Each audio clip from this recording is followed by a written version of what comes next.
You know what they say, be careful what you wish for. Truer words were perhaps never spoken when it comes to today's Hebrew text from the book of Job. Today's week 3 in a 4-week series called Losing My Religion, where we've been making our way through the book of Job, some of the oldest text in our Bible and some of the most beautiful Hebrew poetry. Through an allegory, a story, the book addresses that central human question, a question that all of us ask: why do good people suffer? Recall that in week 1, we encountered a man named Job, a righteous man who was suffering deeply. He'd lost everything he owned or cared about: his property, his animals, his family, his health. Stunning. And he couldn't understand why. He'd done everything right. He followed all the rules as he'd been taught, but still his life had been destroyed. And to add insult to injury, all he could hear when he shouted his protest at the sky was the sound of silence. Then last week we met Job again. He was sitting on a pile of ashes, scraping at the sores on his suffering body, sick and tired of the platitudes of his friends who were trying to help, but for the most part were showing their true colors, their own fear and inability to answer that question for themselves. When we left Job last week, you remember, he was eager to present his case to God, to prove his innocence, and to get God's final and fair judgment. He wanted to know, who will save my soul? And today, God finally speaks out of the whirlwind. Be careful what you wish for. Today we heard 21 verses, part of over 2 chapters of divine speech, 2 chapters about God talking about who God is. Beautiful, terrifying poetry. Throughout the biblical tradition, God appears often in situations of dramatic natural events. We call them theophanies. It seems that when God needs an illustration to go along with his message, God often employs the vast powers of the natural world. Created by God, untamed by us, creation is one way that we can begin to see what God wanted to communicate to Job and to us. That is, I am God, and you are not. When I was 12, my family rented a beach house on the north side of the island of Oahu, where I grew up. The idea was that all of our extended family would fly in from the mainland for the Thanksgiving holiday, and we'd lay around the beach and play board games and eat turkey and just generally get a break from normal life. And that plan worked very well until we moved into the house with all the things we needed to cook Thanksgiving dinner away from home and got the news that slowly approaching the Hawaiian Islands was a storm system quickly gaining power. Tropical Storm Eva became Hurricane Eva on Tuesday night, and on Wednesday, the storm hit the islands with wind gusts exceeding 100 miles per hour and waves over 30 feet high. It is under these conditions that one wishes one had not rented a house on the beach and dragged along all the food that you need to cook Thanksgiving dinner. That night before Thanksgiving, we sat huddled in the darkness. No one thought to bring candles, watching the waves crashing too close to the house with terrifying power and these 50-foot palm trees flattened to the ground. In the end, Hurricane Eva caused severe damage to the Hawaiian Islands and ultimately caused us to learn how to cook a Thanksgiving turkey on a grill. Perhaps those of you who have lived through Sandy or another powerful storm can imagine, like I can, the raw power of wind and water swirling around you, trees flattened to the ground, the visceral awareness of how very small and weak we truly are. And this is how God showed up for Job, with a natural illustration as backdrop for his answers to Job's questions. You remember that Job desperately wanted to put God on the witness stand. He wanted God to answer for all the terrifying and unjust things that had happened in his life. But you will note that God does not step up to answer Job's questions. God does not offer him a refund. God does not explain Job's suffering at all. I suspect Job had this fantasy that once he got in touch with God, God would say something like, "Oh dear, it seems we billed the wrong person." Or, "Our Department of Suffering has made a mistake. Sir, we'd be glad to compensate you for your inconvenience." Instead, you recall that God turns the tables on Job and starts asking Job the questions. Now, we know that translation means everything to those of us not reading Job in its original language. I always thought that the first comments of God's must be some fancy, poetic way to say something like, "Who's there?" or "Who is that bothering me?" Really, what the Hebrew means is, "Who do you think you are?"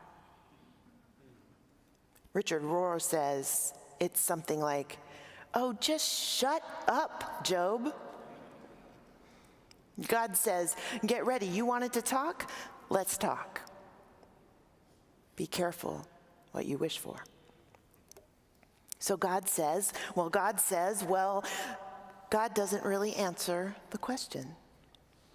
God says instead, "Hang on, because this is what I have to say about you and your questions. Who are you? Sit still and listen to what I have to say, you foolish child. I am in charge here, and I can see the whole picture. You cannot. The larger reality is so much bigger than you think. Crashing waves and brutal winds. What is your suffering compared to my power? Where were you, Job, when I laid the foundation of the earth? And where were you, Job, when I gave birth to the sea? Do you ask the sun to come up every morning? Have you walked along the bottom of the sea lately? Do you have any idea what lies at the ends of the earth?" And Job's answer, the only answer he could stammer out, "No. No, I haven't, and no, I didn't, and no, I don't." And with that, all of our images of God as a friendly next-door neighbor fly straight out the window, don't they? Turns out the God who answered Job was not a teddy bear kind of God, not the kind of God we can put in a box and control to our liking. God shows up as an all-powerful presence, the one who spun the universe into being, who hung the stars, and who animates the world. What are we? What are we that God would even notice our suffering? That might stun us, as it did Job. We were so wrapped up in our own pain that we never stopped to think about the big picture. And having been reminded of God's power, our immediate response might be to write God off. I guess God is just a power-hungry, out-of-touch tyrant who has no idea what I'm going through.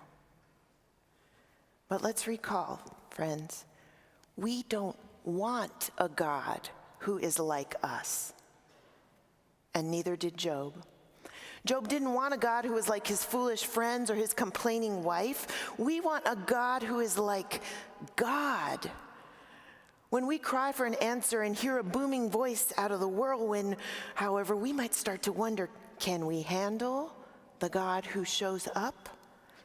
Can we handle a divine presence that doesn't fit our expectations, that doesn't cater to our whims, that doesn't become whatever it is we expected God to become?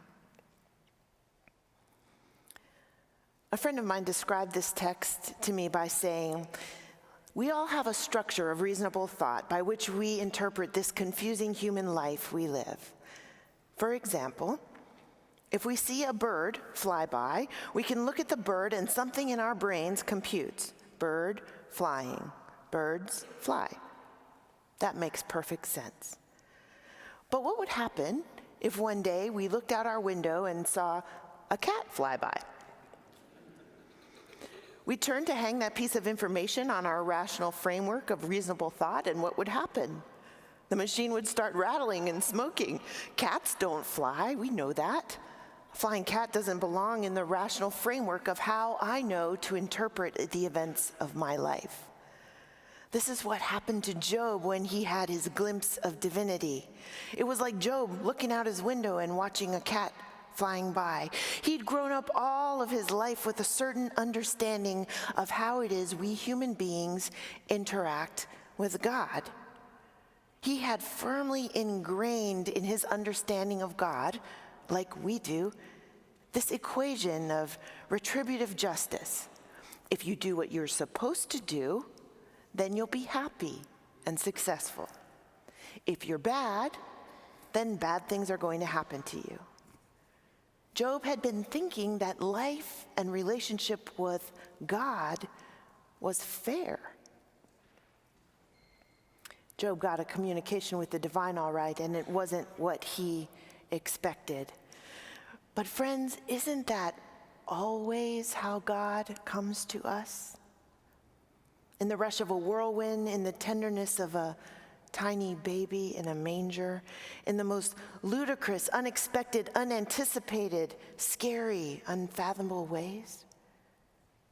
If that's not the case, then it's likely that we have constructed a nice box in which we have placed the God that we understand. And in doing that, we have missed the divine altogether. When Job saw the whirlwind and heard the words of God, Job finally saw that his human construct could not contain God. Instead, this God was the God who had reached across the human divide to us. I am that I am, which translated more accurately reads, I am whatever I will be. No doubt. Job's reaction, we can read it in chapter 40. I am unworthy.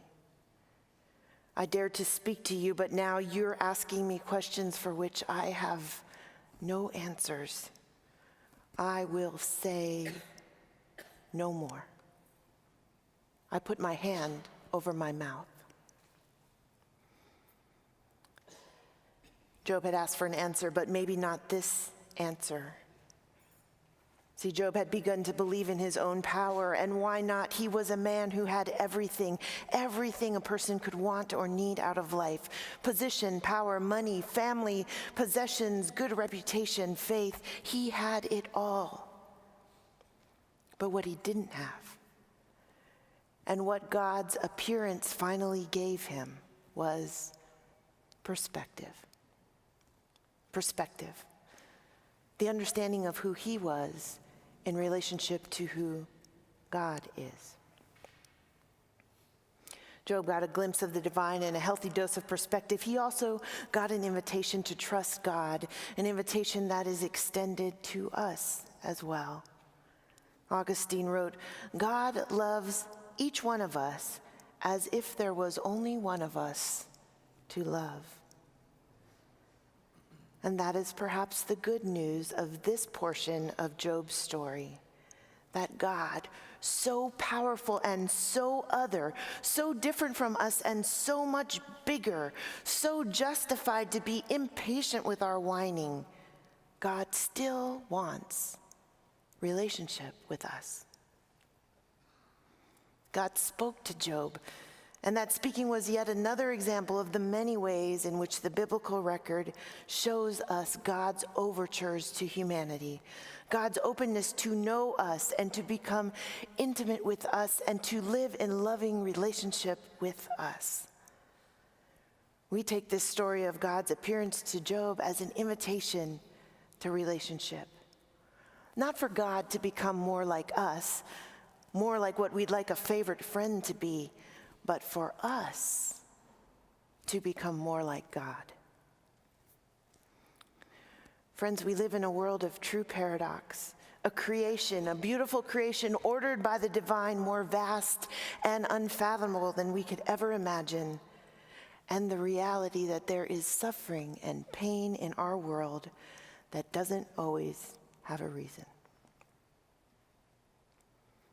Rather than explaining it away, let us open ourselves to this powerful, confusing other God straight out of the text of Job's story. Let us not see how we can explain away the hard things God says.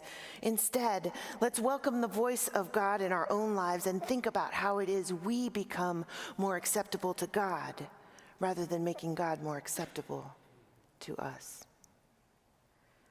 When tragedy strikes, when we're in pain, when all is lost, when we can only cry out in agony, when we are desperate to know who will save our souls, God shows up as God did for Job, with a healthy dose of perspective and an invitation to relationship, that mysterious relationship with the divine. And if, after considering the power of God and God's scary invitation to relationship, we still want to know who will save our souls, we'd best, like Job, hang on for dear life, fall to our knees and cover our mouths, because despite the vast mystery of who God is, God will eventually show up, not to conform to our demands, but to invite us to remember who we are. Insignificant, utterly insignificant in the big picture of the universe, and deeply, fiercely loved by God. Thanks be to God. Amen.